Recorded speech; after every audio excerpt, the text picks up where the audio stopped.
这里问一下敖犬，您自己看自己的评论，95后到00后居然都问出这样的话，哎，你是谁？但是你有没有想到，您的票数最高是第一位？我真的是意外，因为像我那时候签到跟一博同公司，一博就是95后吧？对，他就不认识我，他就不认识我。你是不是不知道我是谁那时候？怎么干嘛呢？这俩人演一下嘛，你演一下嘛。你都直接问人家是不认识我？不，你想听什么答案？你想听什么答案？先说一声。我认识啊，是这句话吗？对。一博听见了哈，就这句啊。来，再来一遍啊。就是有很多那种95到00的，他说你是谁？哦，我那时候签到跟一博同公司，他就不认识我。我认识。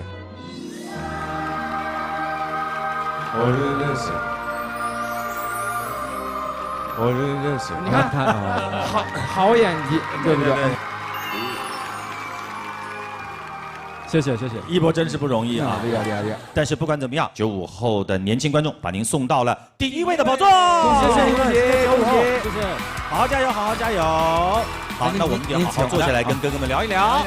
今天来的6位哥哥们啊，基本上都有一段红极一时的经历。这个话说的真是啊，是让人有点唏嘘。这个我们接下来请6位来回忆一下，觉得自己过去的时候那个巅峰时刻是一个什么样的状态。那我们首先问一下那个大家都非常熟悉的小虎队志鹏哥。我记得那时候刚出道，发行这个唱片在内地大概有400万张，400万张，400万，当时什么概念？当时20万叫做白金唱片，就是他出一张专辑可以拿20张白金唱片，就是那么厉害。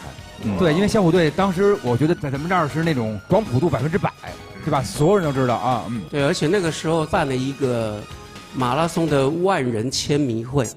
一去的时候，我们是坐那个敞篷车，就开进去那个大门口的时候，一望，只看到人头，整个满的就是万人。然后其实我们根本3个还没有走到这个位置的时候，就让我们先走，取消，因为人太多了啊。那个时候小虎队太火了。我只想说，那时候只要人类出一个声儿，就会马上接下一句。你只要出个呼，然后别人呼，对，就开始了。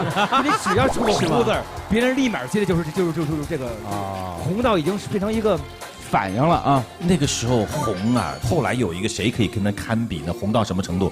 红到脸盆里面、脚盆里面都是印的他们的头像。那您看现在小虎队彼此之间分开有这么长时间了，怎么会现在还有这个成团的这种想法？我觉得这应该是所谓的后浪跟前浪的关系吧。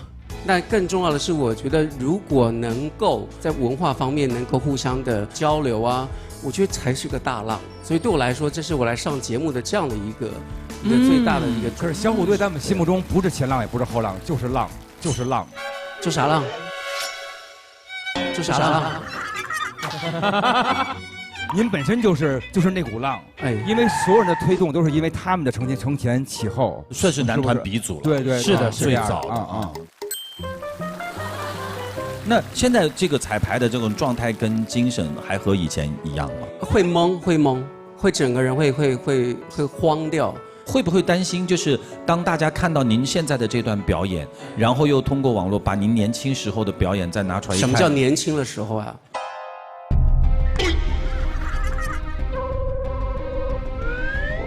去年的时候，去年的时候，对，昨天，对，昨天的时候那个表演，它中间有一些小差距，你会不会担心这种差距会？以前踢腿的角度在这里，对，现在的角度在这里。我觉得不会在意，我不在乎这个年龄，我也不在乎体力，我只在乎上台那一刻是否真的专心在做一件事情。你要把这个气氛带出来，因为我们毕竟是散播出去是有千万万上亿人在看的《天天向上》，所以那个集中点要很够的。敖犬好像有话要说，他在意啊。我想跟鹏哥说个我内心话。借我坐一下，我们俩一起说。哎呦，你看看，怎么就向上爬了一个？哎呀，疼了，感觉好不一样。来，敖犬。我刚刚看鹏哥在表演的时候，我内心是很感动。所以你几岁的时候看过我表演？小学3年级，我就是你一定要问，你一定要问人家。就是他刚刚说那个万人的活动，我应该就是其中之一。你有去吗？我有去，但是我去看吴奇隆的，但是我也很喜欢你。我也不在乎你说这个答案，因为张韶涵也去了，张韶涵去看我的。所以不算什么啊！不是，哎，我现在要夸你了，你听我说。那我站着吧。你这包袱抖这么慢呀！来，然后呢？你站着说，我坐着听啊！来，完了，你的位置，你都就这样让出来了。我要夸你，开玩笑。就是虽然说他真的腿没有踢以前高了，但是我觉得那种小虎队的精神，我还是看得见。因为从小我就知道那个是什么东西，我是什么东西啊 ？Oh my god！ 我是什么东西啊？你竟然说是什么东西？你说你是什么东西？我是什么东西啊？你觉得我是不应该坐在这个1的位置是吧？但我还真不是个东西，我往2坐。怎么回事？都聊什么都在？我说那个精神，就是小虎队的精神那个东西。完了，敖犬本来要夸2句的。就夸不到，反正我要夸你。他说你的精神是个什么东西？是到底是什么东西？是我们 idol 的鼻祖，所以请受小弟一拜。好，我们接下来再聊冻龄顽童哦啊，耀威哥第一部《环玉公主》。耀威兄，您知道那时候盗版有很多吗？我本来是不知道，因为那个时候也很难买到正版，所以其实我在早期拍的那些戏，其实我要拿回去香港给我妈妈看的时候，其实都是拜托那个老板帮我留一个给我，我带回去这样子。对，结果到最后我就自己买了很多那个翻版，因为我自己也没有。之前520秀了一把恩爱，给老婆转了520，那个数字反正是很多位数。对，真的吗？没有，是假的。啊，那我们就放心了。因为其实那天就是发个微博，然后就逗一下老婆嘛。那刚好看到朋友圈发了这个照片，我觉得很有意思。5201314。就是等于是5201314元，那我就偷了他那个图放在那个微博上，然后就说我转那个给你了，然后我还做了几个笑脸，我想说应该是没有人可以相信啊，会相信这个事情，结果没想到热搜了，然后大家都开始就觉得是真的假的，像你们这样问，开始骂了，你把行情搞坏了，就是那以后我们男人怎么办呢？我才转了520块，再补一个1314嘛。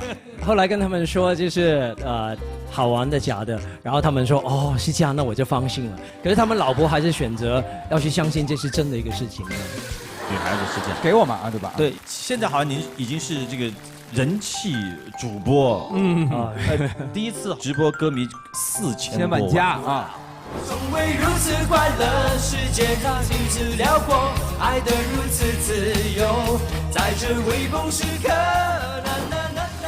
那几年前我就看到很多人在做直播，我就觉得哎这个很好，因为其实在那个时候我已经慢慢的淡出了这个圈子一段时间去做生意什么的，然后我觉得哎既然没有太多的舞台在外面给我，为什么我不自己去创造一个？虽然是一个屏幕小小的，可是却又是那么的大，可以接触到那么多的人，所以我觉得是很棒的一个事情，很神奇。对，耀威兄刚才谈到的有一段时间淡出这个舞台，所以舞台在您心目当中是一个什么样的位置？这次来湖南卫视，然后其实我进来的时候是很感动的。我上一次来可能是15年前了，看到这些灯光啊，这些现场的工作人员，其实我是想哭的，因为那种感觉是别来无恙嘛，那种感觉真的是在几年前的时候，其实我很想回来，可是发现原来这个圈子不是说你走就走，你想回来就回来。那个门是可以全部都关的，啊！但是我这个人就是比较不服输，然后我就会这个门关嘛 ，OK， 我继续找一个开个窗户，下一个门，下一个窗这样子，然后就被我找到了这个直播的这个平台，那我觉得也算是一个收获。曾经有这样的一句话：当你梦见西湖的时候，西湖也就梦见了你。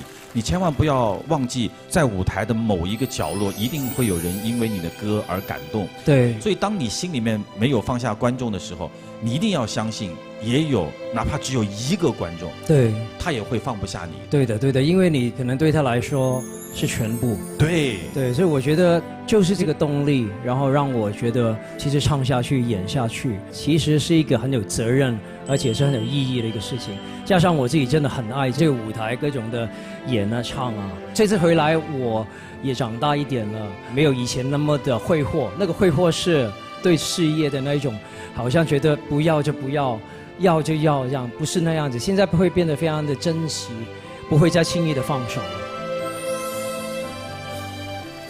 加油加油加油！谢谢谢谢。敖犬又要干嘛？得罪人的话尽量放在心里，好吗？啊，你又要问你的什么东西？又有内心话想要跟那个威哥说，那就别，就是忍着点啊。我今天看你唱歌的时候，其实我真的也很感动。那样的话，后边没好话了。虽然说我也要上来吗？来，然后呢？就是我小时候真的很喜欢小虎队。你怎么连我还继续惹？不，就连草蜢我都没有喜欢。什么？又有草蜢又出来了？没有，我没有喜欢草蜢，我喜欢小虎队。你不要这样啊！草蜢的歌你在看啊？哇，那关我什么事？对啊，你把耀威拿去干嘛？直到有一天，电视上出现了耀威哥。我想说，天哪，这个世界上有这么帅的人，因为他笑起来很阳光，对，然后牙齿很白。我决定爬墙了，就追那个耀威。我去过你活动，有吗？真的吗？认识你真好，知不知道？对。你还好吗，哥？啊，我已经没在听你们说话了。你不要这样子。我们再看看敖犬在后边的老师说话之后，他会一个一个那个欣赏过来。好，那我们现在先聊聊敖犬。我们现在聊聊敖犬。敖犬最巅峰的时候是在人气组合棒棒糖，最火的时候到了什么程度？我们那时候那个年代没有办法用现在的有数据可以去判断自己到底是不是火，但我们只能用一些现象，比如说每次去活动。就一进去人多嘛，然后就是我自己飞起来，就是飘起来，飘了，就完全是被别人抬着走的那种。对，我想要踩地踩不到，然后脸就是会，就是太多人挤着了啊。还有就是只能用忙不忙来判断。那阵儿是不是那个工作时间特别长？最长时间多长时间一直工作？因为现在很多很红的艺人都是那种工作起来就感觉睡不了觉，对，吧？你们大概连续工作大概多长时间？最长我算过，我们大概50-60个小时没合上眼啊。09年之后最长一次没有工作大概是多长时间？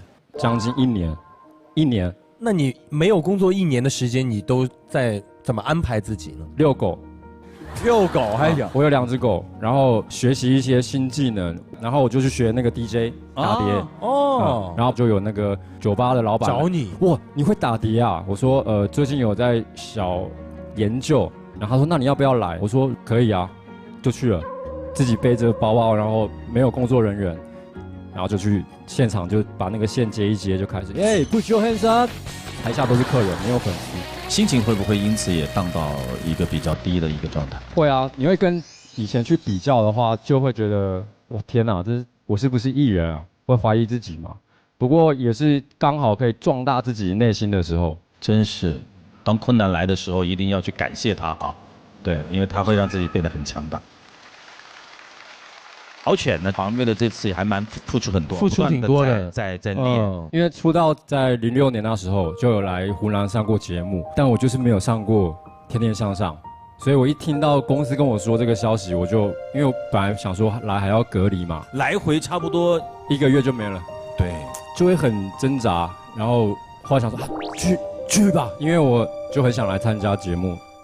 对，早安，今天又是新的一天。嘿，我在隔离，外面的世界还好吗？没事，很快我就可以出去了。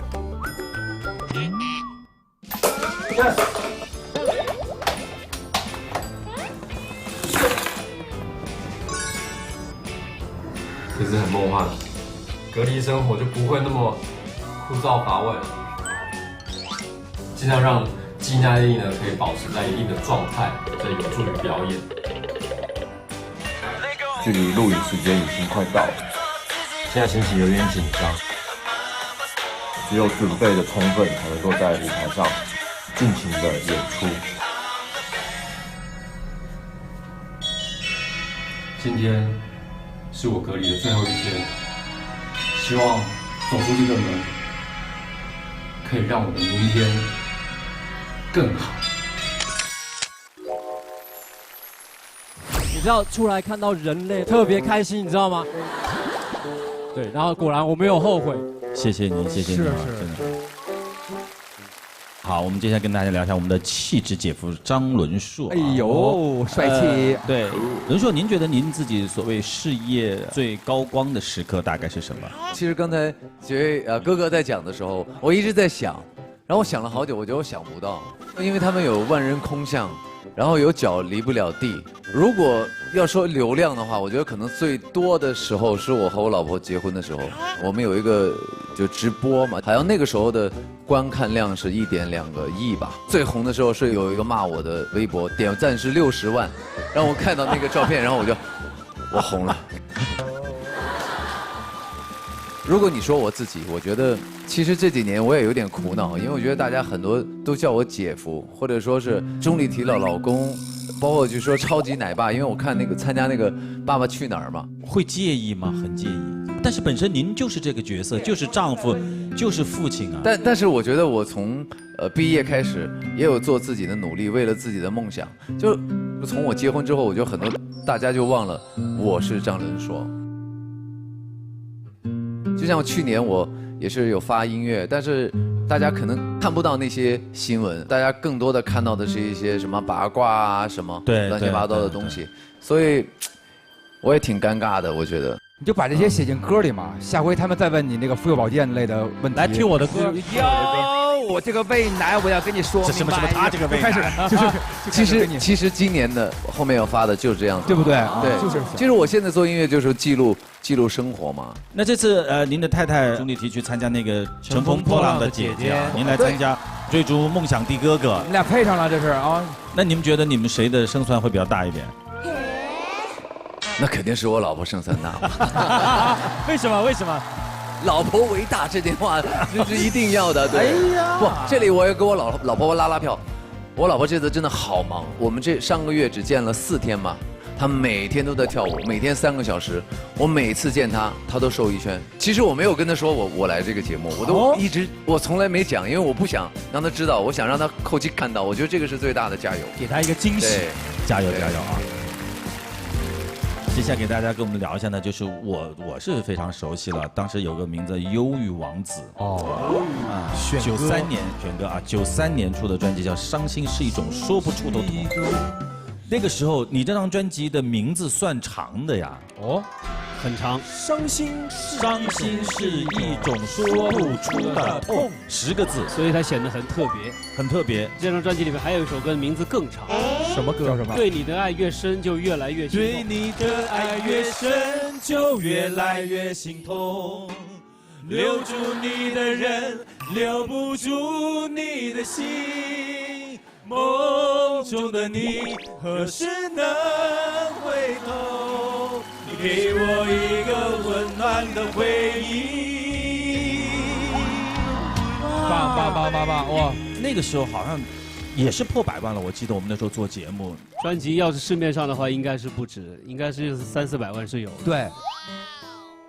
那个时候觉得你们的歌迷其实也挺厉害，会寄那个信，对吧？那阵儿寄信打电话应该是基本上每个礼拜我要到公司去领2麻袋的信，信是特别多的，或者是写信，或者是礼物，有的是整大瓶的那个叠的星星啊，千纸鹤，对，各种礼物，对，特别多。那个时候为什么一下子出那么多？每星期都会红一首歌，超级的红。我们其实可以算是中国第1代签约歌手，签到公司以后，公司帮你们找歌。或者是每一个公司都有一个自己的当家的，就是制作人。因为我知道小虎队那个时候好像有专门的，肯定，因为那个时候有对大力飞碟唱片公司，对大力老师他们是吧？大力老师，真的是1个星期。对呀，对，因为你们家门口那个什么发廊菜市场什么的，一放这歌，你知道最近这歌又红了啊，就是这个。街上唱的就是发廊放歌。发廊嘛，对，天天放啊。红不红，你就是看那个发廊里面这段时间放谁的歌。选哥，您为什么要来参加这个？因为他们一说名字的时候，我惊到了，我说选哥怎么来了呢？选哥被选上，Heaven，我也惊着了，怎么会招我来？有空哈，对，正好有时间。得嘞，是。然后呢？我其实原来在深圳唱歌厅的时候，差点是一个组合出道。哦，差点组合团体。后来就因为我那个跳舞太差，没成团。后来没成团，对，很遗憾。后来这回听说这次有这个机会，像刚才耀威说的，舞台啊还是我们的一个梦想。虽然可能现在我们逐渐是淡出了这些舞台，但是如果真的有这个机会，我们还是想去怎么讲，尝试一下。对，我觉得，您已经做好跳男团舞的准备了是吗？当时没有想到是这么个男团，我以为是那什么团？我以为是柔团，我一开始以为是这个西部男孩那种男团。实际上的男团。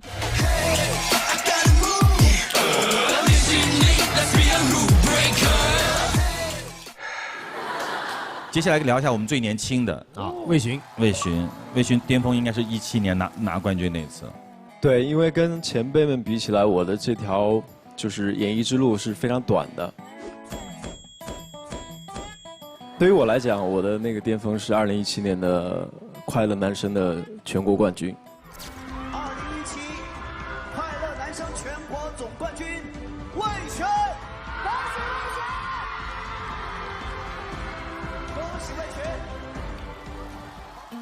魏巡好像以前是体校的。哦，对，我毕业于武汉体育学院。专业呢？专业是体育舞蹈。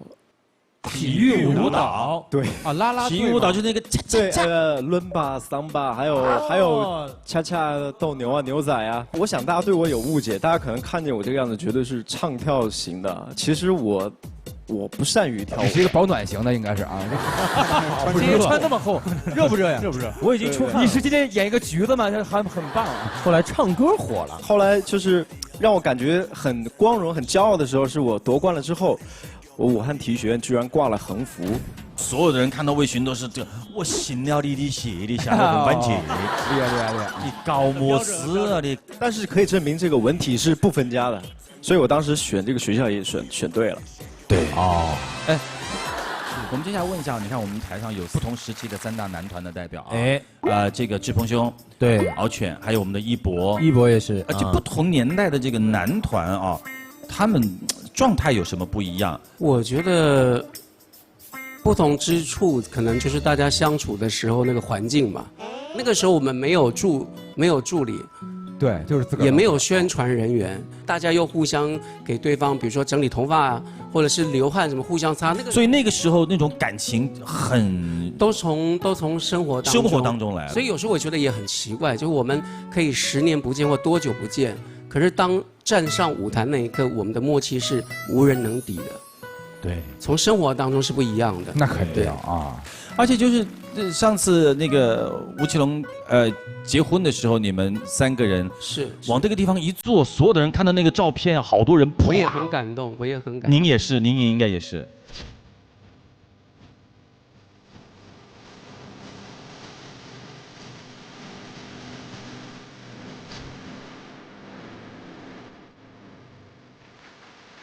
所以我们觉得这种兄弟之间的感情是不言而喻啊！这太棒了。我觉得都差不多一样，因为我们也会跑通告，大家一起坐车，然后每天去就是上演出，然后也会有在综艺节目上要准备个人才艺，但是可能之后就是分的，因为人多了之后会分的比较清楚，什么担当，什么担当。有综艺咖的，你上综艺了，你就去搞你的综艺，你有跳舞蹈担当就舞蹈担当，唱歌担当就唱歌担当，这样。所以现在团体的人越来越多哦，各种担当，有各种什么颜值啦、舞蹈啦、歌唱啦、盒饭、综艺啦、可爱啦，所以你不管 Q 到哪里，总有一个人。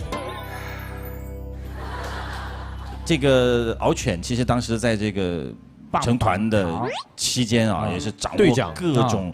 那个时候是不是就是要综艺一定要模仿，综艺要有，一定要模仿。敖犬是不是有很多奇怪的模仿综艺技能？当初出道的时候做这个动作，然后大家有觉得，哎，你怎么会做这个动作？试试看，就是他盘腿走路。啊？哦，你要小心啊，你的膝盖。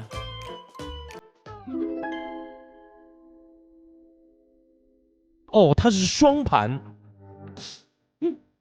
哎哇！哎哇！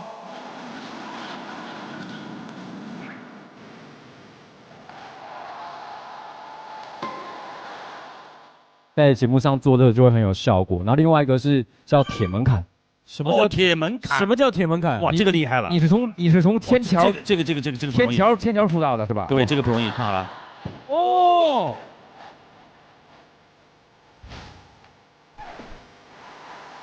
铁门槛相当于前锋当时在《天天向上》出道不久引人注目的鸵鸟跑。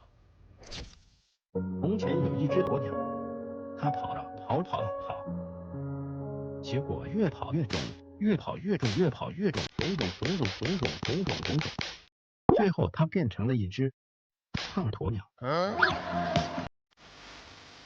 然后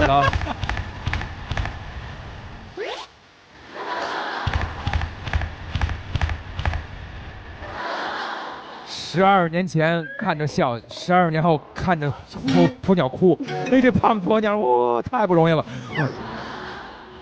所以我想说一下，就是男团进化论会有一个我觉得很可怕的地方。我当时觉得我们的发型、我们的穿着、我们的 pose 都是全世界最帅的仔。可是经过了好几年之后，发现为什么我那时候要这样做？现在的发型，也挺好的哈。你想说什么？没事，挺好，谢谢您接着来啊。你说我们是，大家好，我们是 Lollipop F，Lollipop F，都会有手势。一博，你们当时会不会有这种？14年刚出道的时候会有。有的。什么动作？UNIQ Unique， 大家好，我们是 Unique。哎，都一样啊。为什么他说起来就比较帅的感觉？很酷这样。那时候说我们是小虎队的时候会有什么动作吗？那个时候不是6个变3个吗？3个不是就站在那里边，然后比如说轻轻摇摆，然后大家好，我是小帅虎陈志朋，就大概就这样，就要盯着那个镜头。大家好，我是乖乖虎苏有朋。对。一博，你在拍证件照吗？年代，你看这个。第2代，你看第2代哦，这样的。第3代就特别来。一博他们这代人，一博每回跳完舞之后，都是他们都是这种，弄完之后喘气。5个人，然后也都是这样吗？每个人风格不一样。我刚开始出道是他们给我定的是高冷风格，所以现在冻上了。根深蒂固。哎呀，几位哥哥真的是多才多艺啊。